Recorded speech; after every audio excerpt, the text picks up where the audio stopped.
going into your 15th year, we wanted to celebrate our 15th year. It was an important landmark for us, and we were rightly proud of sustaining our place in the market for that period of time.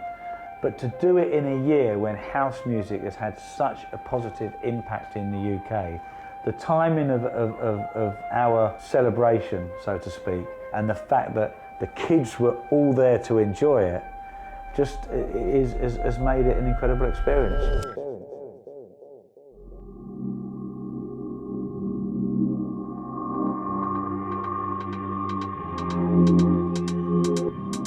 We started with the release of Henrik Schwarz Housemasters, and Henrik is kind of one of those producers who, if you ask a DJ who's really knowledgeable about house music, or a musician who's involved with house music, who's their favourite producer, chances are they're going to say Henrik Schwarz.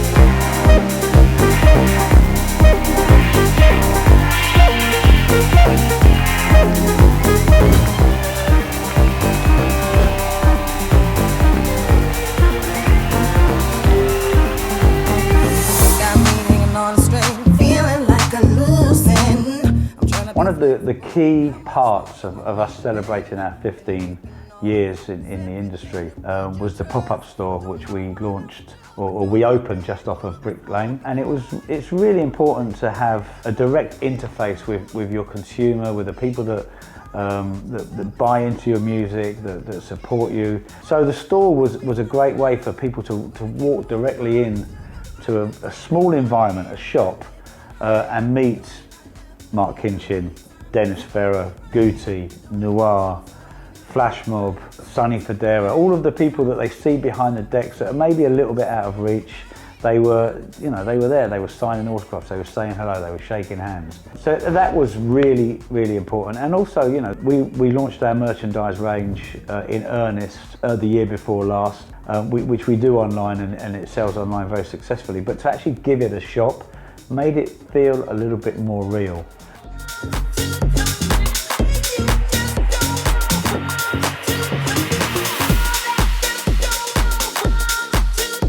The Mix Mag cover was, personally for me, really important because, not just in the music industry, but I think any business, it's an achievement to last for 15 years. For that to be recognised by, the leading dance magazine publication in the UK, and for them to give us the front cover was something that I think that shouldn't be underestimated. So everything came in tandem: the pop-up store, the Mix Mag cover. And we wanted to do a party in London. I mean, London is our hometown. We chose the Oval Space, slightly east of where we are in London, in Hackney, and it was a great occasion.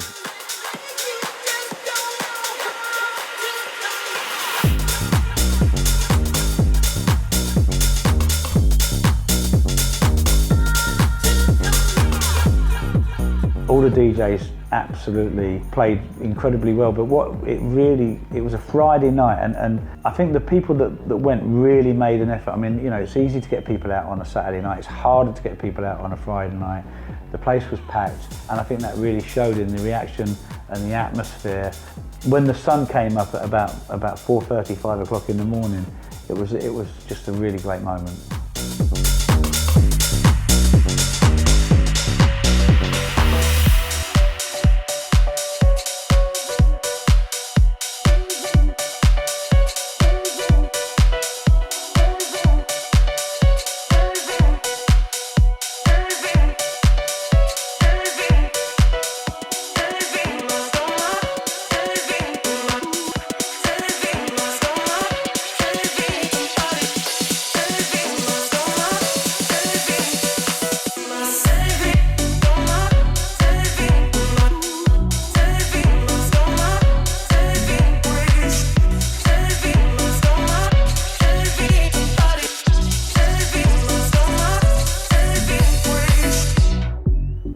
Over the last 3 or 4 years, we've been much more involved in the festival circuit around the world, and that's just a result of the popularity of dance music. You know, if you looked at festivals 6 or 7 years ago, there might have been 6 stages and there'd be 5 rock stages and 1 dance stage tucked away at the back of a field. Now there's 5 dance stages and 1 rock stage tucked away at the back of the field, and you know, it just shows how dance music and particularly house has become more popular, not just in the UK but around the world. So, you know, if there is a festival and they're curating good house music, we obviously want to be involved, and so it was good to do We Are Festival and Extrema in Belgium and hold our own against, you know, some of the iconic techno DJs that traditionally have dominated the festival scene, and our events and our tents and our arenas were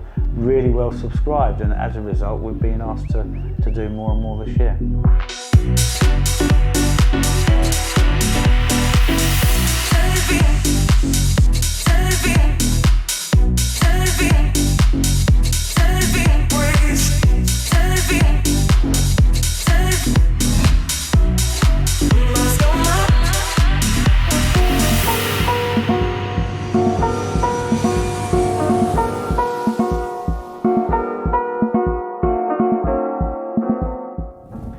We took the decision this year to open extremely early. We got told that we were insane. Why are you even considering opening on the 15th of May? I can't remember the exact date. The island's not going to be busy. You know, you're going to get 800 people through the door, and then the next week you're going to get 400. Our thought was that we were going to be the only club open, and there were going to be people on the island. Workers were there looking for work, people were there on a holiday because it's a very cost-effective time to visit the island, and the people that were there might want to go out. So we opened. We didn't have the 800 people that some people predicted. We had 2,800 people. We had 2,000 people in the club and 800 people outside. So it was one of those gambles that just paid off, and it was logical when we thought about it. As it approached the time, we were a little bit more nervous. It just worked really well.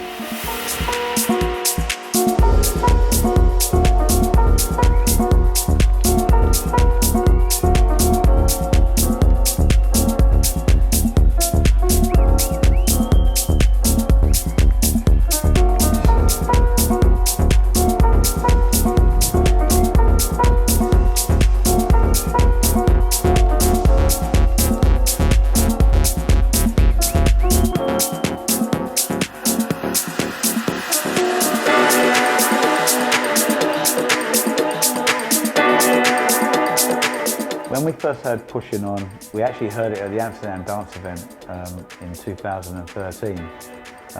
Oliver Dollar was a producer that we really liked. We liked his productions. He made a lot of records that we'd been playing as DJs or supporting. And we wanted to do something with him. He presented us this track.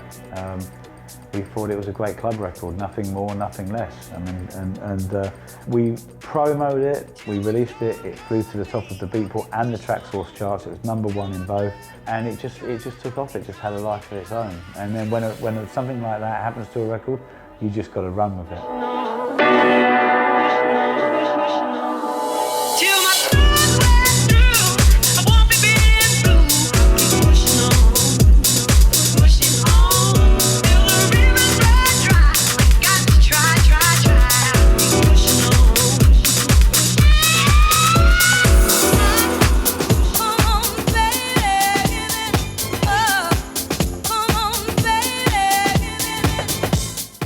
At the start of this year, we discussed promoting more nights at Booom, and we didn't want to do another house night. It made no sense for us to do a night that would directly compete with Defected in the House.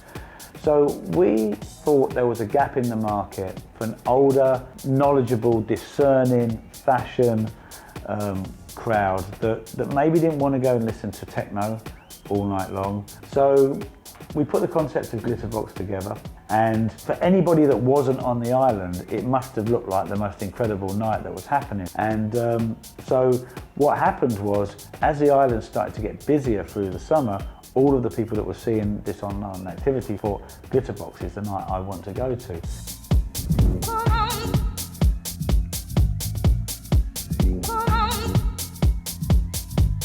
I think the watershed moment actually for Glitterbox was the night that Hercules Love Affair played, because it really just told the story that we wanted to tell about the night. I mean, as a band, they're flamboyant, they're fashion, they're hedonistic, they're fun, they're house, they're disco, and that comes across in their performance, that comes across in their music, and they brought the crowd that got that with them for that night. That night was electric, and it was that moment that everybody started talking about Glitterbox.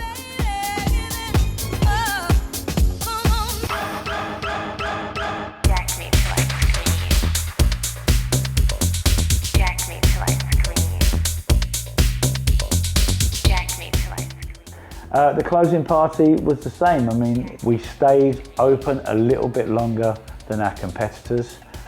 It just, you know, we held our own throughout the season. Our nights were always great occasions. And I think at the end of the season, when everybody else had closed and gone home, everybody came down to Booom and partied, and we stayed open till 8:30. Again, at least 1,000 people locked outside. And I think that we made a huge statement in Ibiza.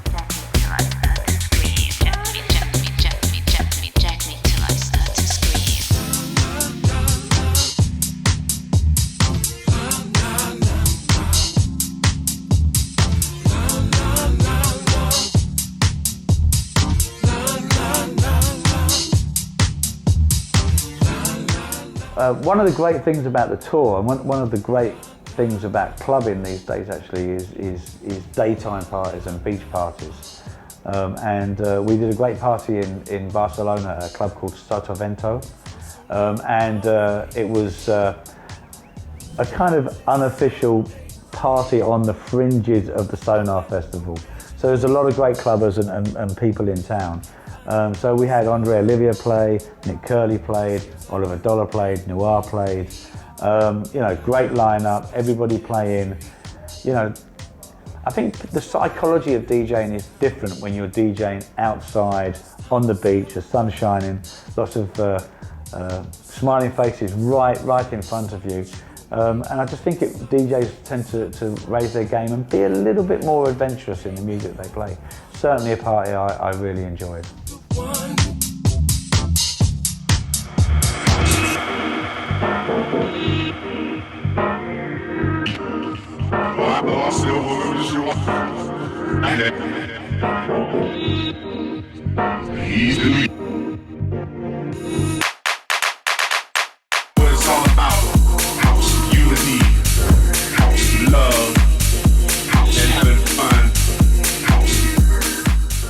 Nic Fanciulli in the house was probably something we should have done several years ago. I mean, I've known Nic for a long time, and you could, even at the time, he was just super enthusiastic, super nice. And I think, you know, Nic is a great DJ, he's a great producer, he's an amazing networker. You know, he's always got time for people. Nic just has a great aura, and he's great to hang around. So for us to be involved with someone like Nic was a great thing for Defected.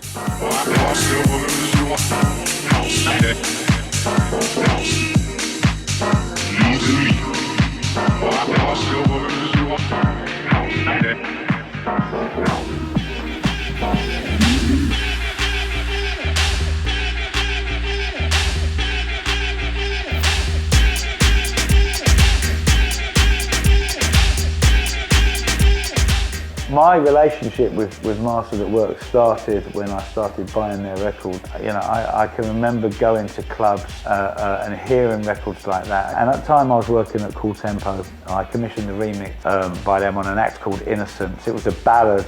They were just one of those producers that I knew could take a ballad and make it into a great house record at the time. One night I went to see Louis Vega play at a warehouse in Tottenham, and the first record he played was Love and Happiness by River Ocean. He played it off acetate. It was the first time he said he played it out. I signed the record. It's probably still, along with Kings of Tomorrow, finally my favourite ever house record.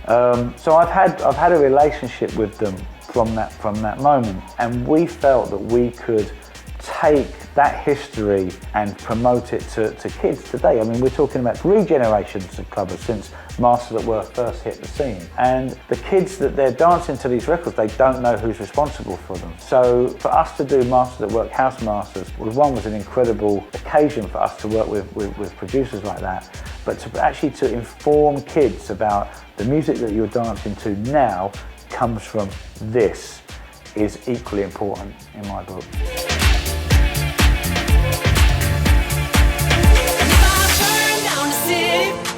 Would you put out the flames? Or if it all ends in ashes, could you still say my name? Tell me, did you feel the same? Do you feel the same? Do you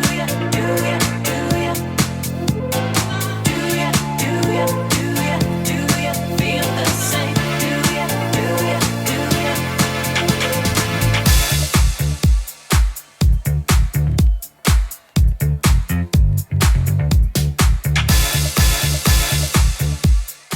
One of the things that bonded dance music together through the mid to late 90s and the early 2000s was the Winter Music Conference. It was the place where everybody met and communicated and told everybody about what they were going to be doing for the next 6 to 12 months.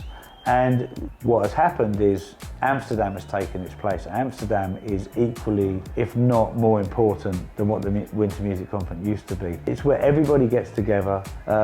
Someone told me that something like 300,000 people or 400,000 people went to clubs in the 4 days over the Amsterdam dance event. There was 20, 30, 40 parties.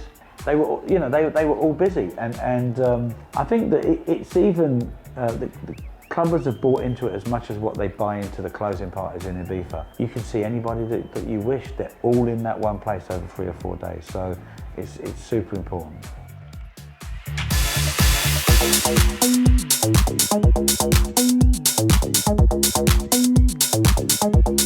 Off the back of our work and the dates that we've done with Hercules Love Affair, we've signed their single Do You Feel the Same. It's everything I love about house music.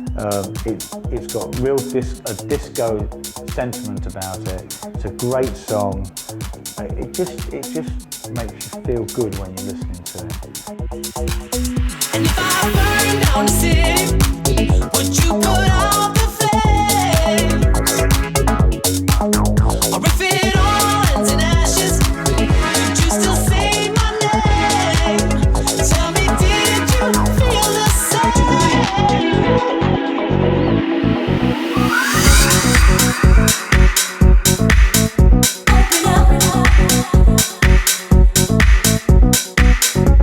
Terrence Parker is an incredible turntable, or I should say CDJ technician. He plays music like a hip-hop DJ would play hip-hop, but he does it with house and he does it on CDJ 2000s. There's a clip of him playing which shows him cutting up Open Up Your Spirit on 3 CDJs, one with the acapella, one with the instrumental and the other with the actual track. He doesn't even have headphones on. I have no idea how he does it. It is mind-blowingly incredible.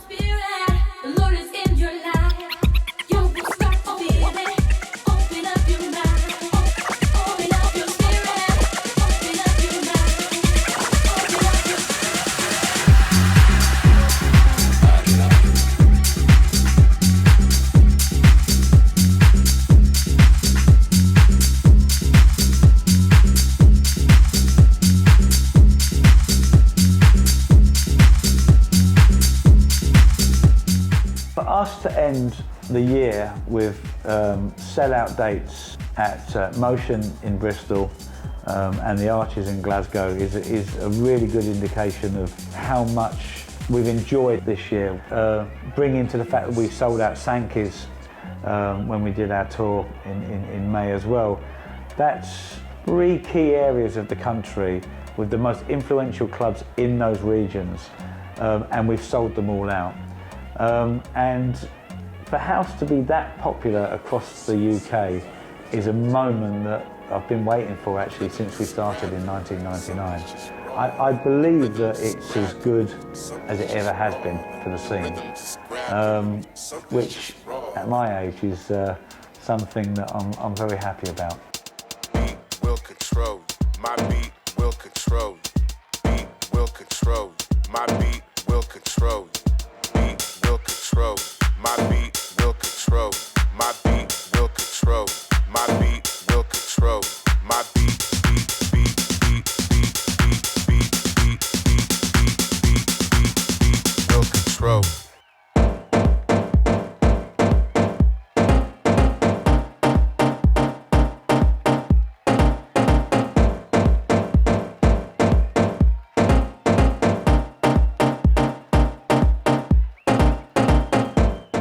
Just like to say a huge thank you to everyone that supports us, that listens to our radio show, that comes to our events, that supports us by buying music on the specialist sites or on iTunes. Anyone that appreciates what we do and gives us positive feedback. And yeah, thank you.